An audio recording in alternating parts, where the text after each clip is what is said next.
साधनेमध्ये येऊन खूपच बरं वाटलं, की जाणवलं की बाबा आपण अजून आपल्याला जे काही माहिती नाही आहे पुढं ह्या श्री सूक्ताबद्दल म्हणा, तर हे जाणून घेण्यासाठी इथं आले तेव्हा खूपच बरं वाटलं आणि खरोखरच खूप छान आहे. धन्यवाद.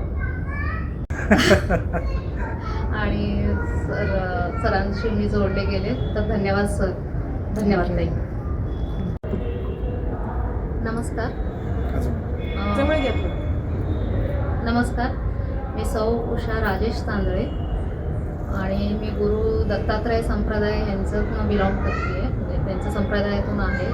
ज्योतिष्य आणि रांगोळीचे क्लासेस वगैरे घेते, जे वैदिक शास्त्रानुसार रांगोळी काय काढलं पाहिजे दारासमोर, आपल्या काय समस्या चालू आहेत, दशा अंतर्दशा काय चालू आहे, त्याच्यानुसार आपल्या जीवनामध्ये जे काय प्रॉब्लेम्स येतात त्या प्रॉब्लेम्स बरोबर आपण एक दैवी अनुग्रहाने म्हणा किंवा देवाचं एक आपलं साधनेतून म्हणा आपल्याला काही गोष्टी ऊर्जेमुळे कळत असतं की आपल्या जीवनात काय प्रॉब्लेम चालले, काय केलं पाहिजे. आपण अनेक वेळेला मार्गदर्शन शोधत असतो.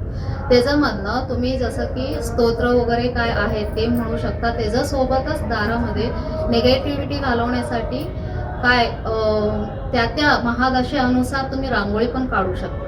त्याची जेव्हा तुम्ही रांगोळी काढत असता तर तुमच्यातलं आचार विचार काय आहे, तुमचं थिंकिंग काय चालू आहे, तुमचं त्या रांगोळीतनं त्या आकृतीमधनं त्याच्यामध्ये भरलेले कलरमधनं ते तुम्हाला कळतं. इतरांना जे आध्यात्मिक साधनेत आहेत ते कळतं आपल्याला की काय व्यक्तीच्या जीवनात चालू आहे काय नाही.